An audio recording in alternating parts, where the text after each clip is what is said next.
بسم اللہ الرحمن الرحیم صلی اللہ تعالی علی حبیب محمد وعلی آلہ وصحبہ وسلم۔ حضرت سیدنا امام بخاری صاحب رحمۃ اللہ علیہ نے یہ کتاب العیدین کے تحت جو ابواب قائم فرمائے ان میں ایک باب یہ ہے، باب الخروج الی المصلی بغیر ممبر، بغیر ممبر کے عیدگاہ کی طرف جانا۔ شروع میں عیدگاہ میں نماز پڑھنی جاتے تو ممبر اس طرح نہیں بنائے گئے تھے، بعد کے زمانے میں پھر ممبر بنایا گیا، جو حدیث پاک میں تفصیل موجود ہے۔ حضرت سیدنا ابو سعید خدری رضی اللہ تعالیٰ عنہ فرماتے ہیں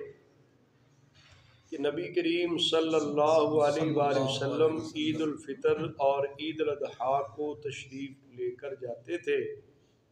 الی المصلی، عیدگاہ میں، الی المصلی، ہاں، مسجد نبوی شریف میں اتنی وسعت اور گنجائش نہ تھی کہ سارے لوگ اہل مدینہ منورہ نماز عید میں مسجد میں سما سکیں، تو اس وجہ سے نماز عید مسجد سے باہر میدان میں پڑھی گئی۔ فَأَوَّلُ شَيْءٍ يُبْدَأُ بِهِ الصَّلَاةُ،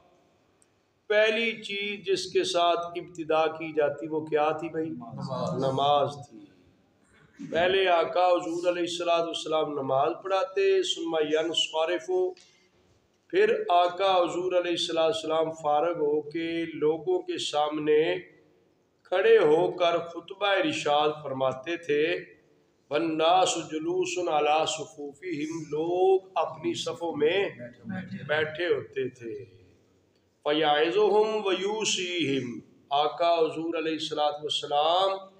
نماز عید کے بعد انہیں واعظ و نصیحت کرتے تھے، یأمرہم، اور آقا حضور علیہ السلام انہیں امر بالمعروف ارشاد فرمایا کرتے تھے۔ جن چیز کا، جن کاموں کا، جن باتوں کا حکم دینا ہوتا آقا حضور علیہ السلام ان کو احکام جاری فرما دیتے۔ اگر آقا حضور علیہ السلام چاہتے کہ کسی لشکر کو روانہ کرنا ہے تو آقا حضور علیہ السلام اس لشکر کو علیحدہ کر کے روانہ فرما دیتے، اور کسی چیز کا حکم دینا ہوتا تو وہ حکم بھی دے دیتے۔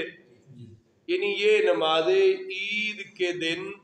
نماز عید کے بعد جو واعظ و نصیحت ہوتا تھا اس میں واعظ و نصیحت بھی ہوتا، لوگوں کی خیر خواہی کے لیے انہیں مختلف چیزوں کا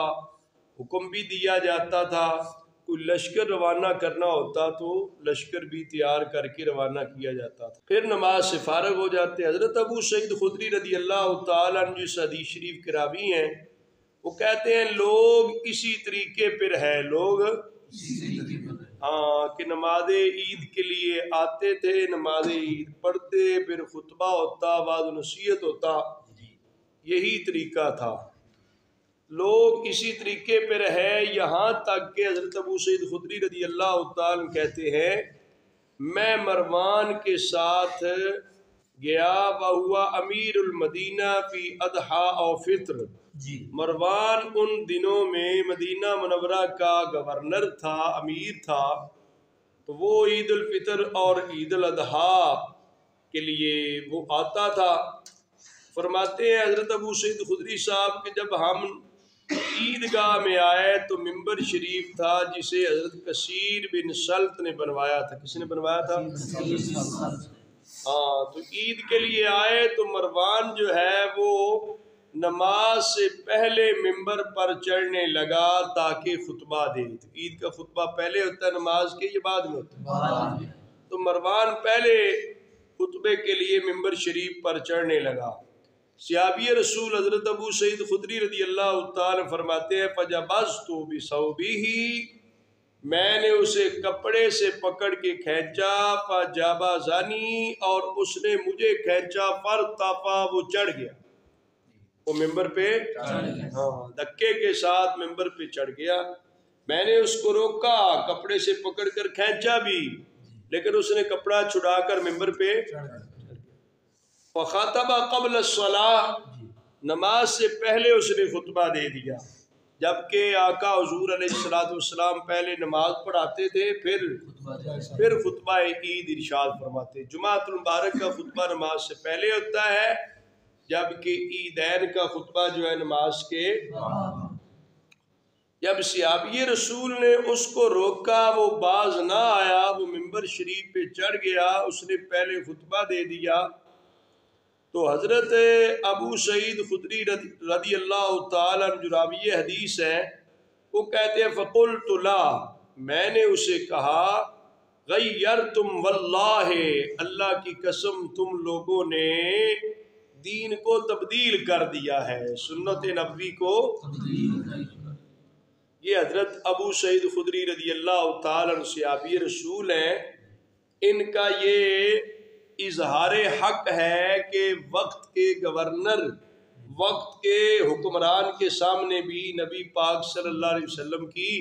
سنت مبارکہ کا پیغام دے رہے ہیں، اور اسے کہہ رہے غیرتم واللہ، تم لوگوں نے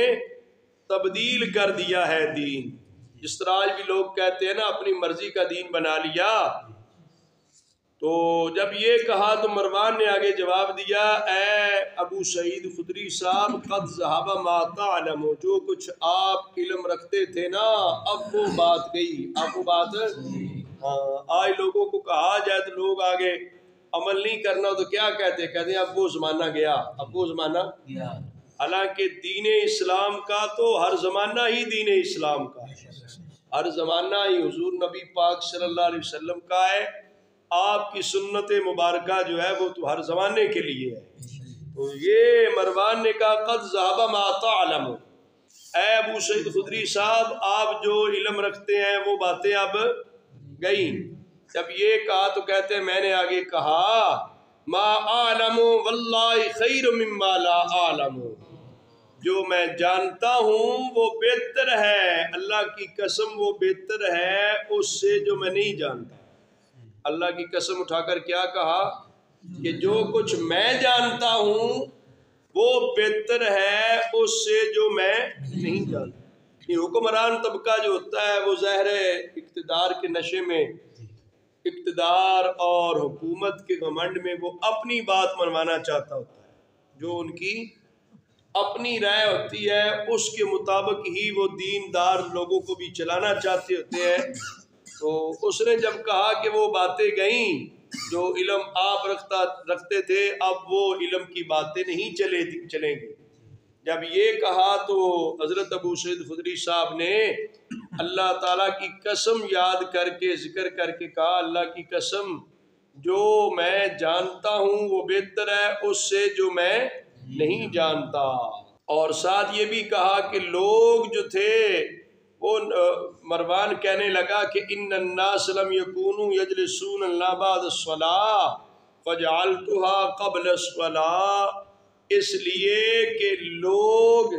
ہمارا خطبہ عید سننے کے لیے نماز کے بعد بیٹھیں گے نہیں، اس وجہ سے میں نے خطبہ پہلے کر دیا. میں نے خطبہ حکمران جو ہے نا وہ اپنی مرضی کا دین چلاتے ہیں، وہ اپنے عقل اور شعور سے سمجھتے ہیں کہ کیسے لوگوں کو ہم نے اپنا میسج اور پیغام کنوے کرنا اس کے مطابق کرتے ہیں، جبکہ دین اسلام کی وہ پرواہ نہیں کرتے. تو حضرت ابو سعید خدری صاحب رضی اللہ تعالیٰ عنہ نے بڑی جرت کے ساتھ پیغام حق دیا، جو سنت نبوی تھی، جو حضور علیہ السلام کا طریقہ مبارک تھا، وہ وقت کے حکمران کے سامنے نہ صرف پیش کیا بلکہ عملی طور پر اس کی تطبیق اور اس کی تعمیل کے لیے جدوجہد اور کوشش کی. جبکہ مروان کی طرف سے رسپانس اچھا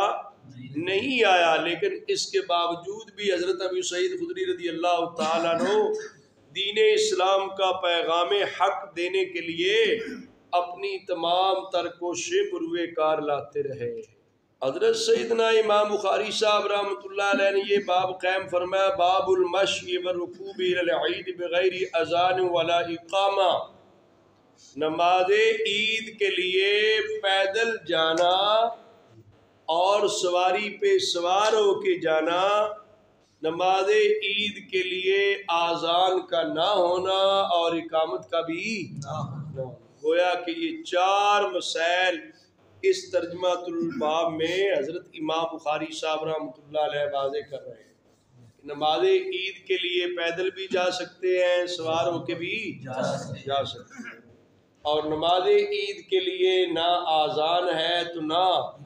اقامت۔ اس ترجمہ الباب کے تحت حضرت عبداللہ بن عمر رضی اللہ تعالیٰ عنہما سے روایت ہے کہ رسول اللہ صلی اللہ علیہ وآلہ وسلم عید الاضحیٰ اور عید الفطر کی نماز پڑھاتے تھے، پھر خطبہ دیتے بعد نماز کے، پھر خطبہ دیتے نماز کے بعد خطبہ ارشاد فرماتے تھے۔ دونوں عیدین کا جو خطبہ ہے وہ نماز عید کے بعد۔ اگلی جو حدیث پاک ہے وہ حضرت عطا رضی اللہ تعالیٰ کے حضرت جابر بن عبداللہ رضی اللہ تعالیٰ فرماتے ہوئے سنا، بے شک نبی پاک صلی اللہ علیہ وآلہ وسلم عید الفطر کے دن تشریف لائے، آقا حضور نے خطبے سے پہلے نماز پڑھائی، اور یہ بھی فرمایا کہ مجھے خبر دی ہے، ابن جریج نے کہا کہ مجھے خبر دی عطا صاحب نے، بے شک ابن عباس رضی اللہ عنہما نے پیغام بھجوایا تھا عبداللہ بن زبیر رضی اللہ تعالی عنہما کے پاس، جب پہلا دن تھا جس دن حضرت عبداللہ بن زبیر صاحب رضی اللہ تعالی عنہما کی بیعت کی گئی، تو اس کے اندر یہ تھا کہ لم یکن یؤذن بالصلاۃ یوم الفطر، عید الفطر کے دن کوئی نماز کے لیے اعلان نہیں کیا جاتا، آذان نہیں دی جاتی۔ وَإِنَّ وَالْخُطْبَةَ بَعْدَ الصَّلَاةِ، اور دوسرا مسئلہ یہ تھا کہ نماز کے بعد خطبہ ہے، نماز کے عید کا خطبہ جو ہے وہ نماز عید کے بعد ہے۔ اور ایک اور سند کے ساتھ یہی قول لے کر آئے کہ حضرت جابر بن عبداللہ رضی اللہ تعالیٰ عنہ اور ابن عمر رضی اللہ، ابن عباس رضی اللہ عنہما، ان دونوں سے ہے کہ عید الفطر اور عید الاضحیٰ کے دن آذان نہیں دی جاتی تھی۔ اور جابر بن عبداللہ صاحب رضی اللہ عنہ فرماتے ہیں نبی پاک صلی اللہ علیہ وآلہ وسلم کھڑے ہوئے، نماز سے آپ نے آغاز فرمایا، پھر بعد میں لوگوں کو خطبہ دیا۔ جب خطبہ شریف سے فارغ ہو گئے تو حضور علیہ السلام سواری سے اترے اور خواتین اسلام کے پاس گئے، انہیں جا کر واعظ و نصیحت کی، اور جب کہ بلال رضی اللہ تعالیٰ عنہ کے ہاتھوں پر حضور نبی پاک صلی اللہ علیہ وآلہ وسلم ٹیک لگائے تشریف لے گئے، اور حضرت بلال رضی اللہ تعالیٰ عنہ کپڑا بچھایا ہوا تھا جس پر عورتیں صدقے کا مال ڈال رہی تھی۔ ابن جریج کہتے ہیں عطا صاحب سے میں نے پوچھا کہ کیا آپ امام پر حق جانتے ہیں کہ امام جو ہے وہ اب بھی خواتین کے پاس جائے، انہیں واعظ و نصیحت کرے؟ جب یہ کہا تو انہوں نے کہا کہ یہ حق ہے ان پر کہ وہ خطبہ دیا کریں، یہ حق ہے ان پر کہ وہ خطبہ دیا کریں۔ وَمَا لَهُمْ أَلَّا يَفْعَلُوا، ان کے لیے کیا ہو گیا ہے کہ یہ خطبہ نہ دیں، ایسا نہ کریں، یہ ٹھیک نہیں ہے خواتین کو خطبہ دینا۔ عید کے دن خواتین کو بھی واعظ و نصیحت کرنا، واعظ و، کیونکہ بعد کے ادوار میں خواتین کا اجتماع میں مسجد میں اس طرح جانا جو ہے اس کو نامناسب قرار دے دیا گیا، تو یہ پھر بعد کے زمانے میں خواتین کا جہاں باقی نمازوں کے لیے جانا نہیں بنتا، اسی طرح عیدین کے لیے بھی نہیں جائیں گی۔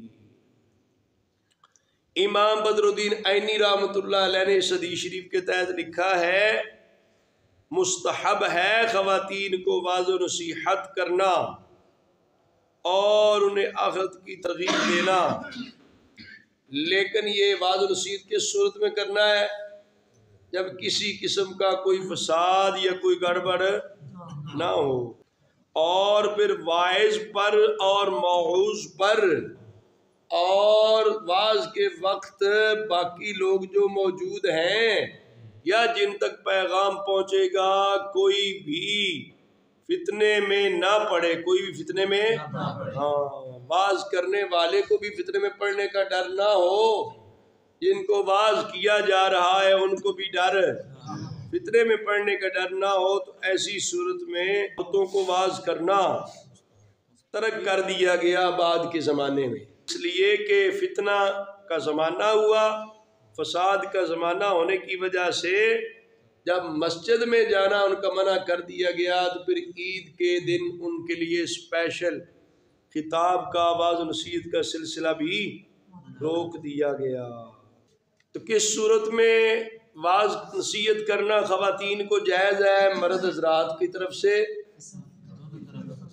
جب واعظ کرنے والے کو، واعظ کو بھی فتنے میں پڑنے کا ڈر نہ ہو، جن کو واعظ کیا جا رہا ہے وہ ان کے فتنے کے پڑنے کا ڈر، ہاں، اور ان دونوں کے علاوہ جو ماحول ہے، ان دونوں کے علاوہ جو اس ماحول کے اندر بھی کوئی فتنے کا ڈر نہ ہو، تو ان قیود و حدود کے اندر رہتے ہوئے مرد حضرات خواتین کو واعظ و نصیحت کر سکتے ہیں۔ تو زمانہ نبوی اتنا مبارک زمانہ تھا، اس زمانے میں ہر طرف برکتیں برکتیں ہی تھی، زہر و باطن کی پاکیزگی تھی، ان کے لیے مناسب تھا، اور حضور علیہ السلام واعظ و نصیحت فرما دیتے تھے۔ اگلا باب، باب الخطبات بعد العید، عید کے بعد خطبہ ہونا۔ حضرت ابن عباس رضی اللہ عنہما کہتے ہیں میں رسول اللہ صلی اللہ علیہ وآلہ وسلم اور ابو بکر و عمر رضی اللہ عنہما اور حضرت عثمان غنی رضی اللہ تعالی سب کے زمانے میں نماز عید کے لیے حاضر ہوتا رہا۔ فرماتے ہیں فَكُلُّهُمْ كَانُوا يُصَلُّونَ قَبْلَ الْخُطْبَةِ، خطبہ سے پہلے نماز پڑھا کرتے تھے۔ اس سے پتہ یہ چلا کہ نماز عید پہلے ہے اور خطبہ نماز عید کے بعد ہے۔ اگلی روایت میں بھی حضرت ابن عمر رضی اللہ تعالیٰ عنہما سے یہی ہے کہ قال نبی صلی اللہ علیہ وآلہ وسلم و ابو بکر و عمر یصلون العیدین قبل الخطبہ، حضور نبی پاک صلی اللہ علیہ وآلہ وسلم اور آپ کے دونوں شیخین کریمین رضی اللہ عنہما بھی خطبہ سے پہلے نماز عید پڑھاتے تھے۔ ابن عباس رضی اللہ تعالیٰ عنہما سے یہی روایت ہے کہ نبی پاک صلی اللہ علیہ وسلم نے عید الفطر کے دن 2 رکعتیں نماز پڑھائی، لم یصلی قبلہا ولا بعدہا، 2 رکعتیں جو نماز عید ہے اس سے پہلے بھی نماز نہیں ہے تو اس کے بعد بھی نماز۔ کل کے سبق میں جس طرح میں نے بتایا کہ حضرت سیدنا علی رضی اللہ تعالیٰ ایک شخص کو دیکھا وہ عیدگاہ میں نماز عید سے پہلے نفل پڑھ رہا تھا، تو آپ نے اس کو روکا اور منع فرمایا۔ اس نے کہا ہے پیارے علی آپ مجھے نماز پڑھنے سے منع کر رہے ہیں؟ آپ نے فرمایا ہاں میں نماز پڑھنے سے منع کر رہا ہوں، جب آپ سنت کے خلاف پڑھیں گے تو میں ایسی نماز سے بھی روکوں گا۔ ابن عباس رضی اللہ تعالیٰ عنہما سے ہے کہ نبی پاک صلی اللہ علیہ وسلم نے عید الفطر کے دن 2 رکعت نماز پڑھائی ہے، لم یصلی قبلہ ولا بعدہا، نہ اس سے پہلے کوئی نماز پڑھی نہ ہی عید کے بعد پڑھی۔ پھر خواتین اسلام کے پاس آئے، آقا حضور علیہ السلام کے ساتھ بلال رضی اللہ تعالیٰ عنہ تھے، نبی پاک صلی اللہ علیہ وآلہ وسلم نے ان خواتین کو حکم ارشاد فرمایا صدقہ کرنے کا، تو وہ اس طرح شروع ہو گئی کہ جو ان کی بالیاں ہوتی تھی یا ہار وغیرہ تھے وہ بھی اتار کر بلال رضی اللہ تعالیٰ کے کپڑے میں ڈالنے لگی۔ یہ خواتین کا خوف خدا ہوتا ہے کہ اسلام پر عمل کرنے کا انہیں جذبہ ہوتا ہے، اور مال خرچ کرنے کا بھی انہیں مردوں کی بجائے زیادہ جذبہ، ان کی رحم دلی نرم دلی ہے، اس بنیاد پہ وہ اللہ کی راہ میں خرچ کرتی ہیں۔ حضرت سیدنا امام بخاری صاحب رحمۃ اللہ علیہ نے اسی ترجمۃ الباب کے تحت براء بن عازب رضی اللہ تعالیٰ کی روایت لے کر آئے جو گزشتہ کل کے سبق میں گزر چکی ہے، کہ فرماتے ہیں کہ نبی پاک صلی اللہ علیہ وآلہ وسلم نے ارشاد فرمایا آج ہم جس کام سے سب سے پہلے آغاز کریں گے وہ یہ ہے کہ نماز پڑھیں گے، پھر لوٹ کے آئیں گے اور پھر قربانی کریں گے۔ جس نے اس کے مطابق کیا اس نے ہمارے طریقے کو پا لیا۔ تو جس نے نماز سے پہلے قربانی کی ہے فَإِنَّمَا هُوَ لَحْمٌ قَدَّمَهُ لِأَهْلِهِ، اس کی قربانی نہیں ہوئی ہے۔ جانور جو ذبح کیا، گوشت بنایا، وہ ماز گوشت ہے، وہ ماز